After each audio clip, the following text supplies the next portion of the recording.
យីប៉ែនេះហៅចាំងហឡូតមែនហ្នឹងសួស្តីបងប្អូនទាំងអស់គ្នាថ្ងៃនេះណាខ្ញុំមកថតសកម្មភាពវីដេអូរបស់ខ្ញុំទៀតហើយវីដេអូនេះគឺជាវីដេអូដែលធ្វើ assignment ដោយសារតែ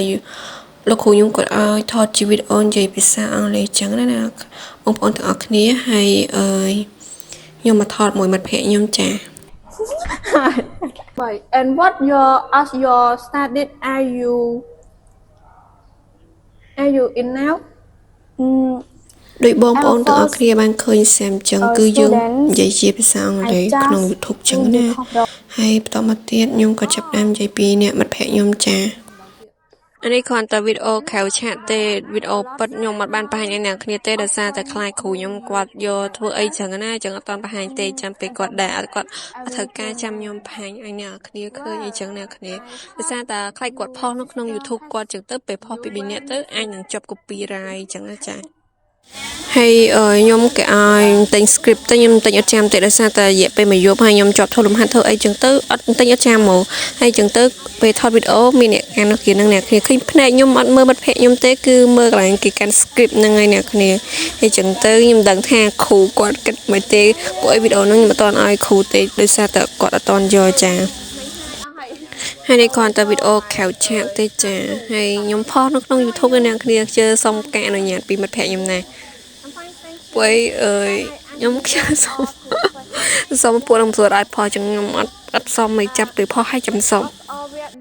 ហើយវីដេអូយើងទាំងអស់សរុប4ទាំងអស់គ្នាតែបានថតពីវីដេអូទេនៅសល់ពីវីដេអូទៀតចាំមើលវគ្គ2អ្នកគ្នាខ្ញុំនឹងចេញវគ្គ2ប៉ុន្តែមិនដឹងថាមិត្តភ័ក្តិខ្ញុំវាថតនៅក្នុងទូរស័ព្ទដៃខ្ញុំអត់ទេបើថតវាមានរូបលក្ខណៈបែបថាឈុតក្រៅឆាកអីចឹងតែបើសិនជាពួកនឹងថតនៅក្នុងទូរស័ព្ទរបស់ពួកនឹងចឹងទៅខ្លាចអត់មានអីចឹងណានិយាយខ្ញុំតែស្គាល់ពួកគាត់ទៅប៉ុន្តែនិយាយរៀងឆ្លើយទៅយាយអ្នកខ្លះគាត់គិតថាពេលចូលសាកលវិទ្យាល័យទៅអត់មានមិត្តភ័ក្តិលក្ខណៈបែបថាវាអត់ដូចការរៀននៅវិទ្យាល័យអនុវិទ្យាល័យអីទេប៉ុន្តែបើសម្រាប់ខ្ញុំវិញគឺអត់អីទេអ្នកគ្នាពួកគាត់សិតតែសួរហើយខ្ញុំចូលចិត្តពួកគាត់ខ្លាំងមែនទែនទាំងអស់គ្នានឹង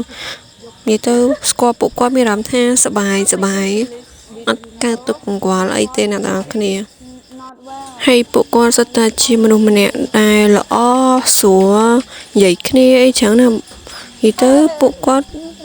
គួរឲ្យស្រឡាញ់ខ្លាំងមែនទែនមិញខ្ញុំរ៉ាមែនខ្ញុំភ្លេចនិយាយថា usually អាពេលអញសួរចាហើយនេះគឺជាវីដេអូទី2ដូចគ្នា10នាក់អីចឹងអត់មានថារួចម្នាក់ណាទេគឺត្រូវតែមានហូបនៅក្នុងនឹងលោកគ្រូគាត់មានលក្ខណៈបែបថា10នាក់អីថតតែ2នាក់អីអត់ទេគឺថតទាំងអស់គ្នាចាហើយនេះគឺជាសកម្មភាពខៅឆាកទេពិតមែនចឹងទេអ្នកនរគ្នាគឺវីដេអូឡើងស្អាតហើយនិយាយទៅឡើងល្អតែនេះខៅឆាកអីទៅខ្ញុំអត់កាត់អីទេអ្នកគ្នាហើយគូពីអ្នកហ្នឹងគឺសំគ្នាខ្លាំងមែនតើហើយវីដេអូខ្ញុំក៏ជិតដល់បញ្ចប់ហើយអ្នកគ្នាអរគុណអ្នកគ្នាខ្លាំងមែនតើសម្រាប់ការតាមដានទស្សនាវីដេអូខ្ញុំពីដើមរហូតដល់ចប់ជួបគ្នានៅវគ្គទី2ចាបាយបាយ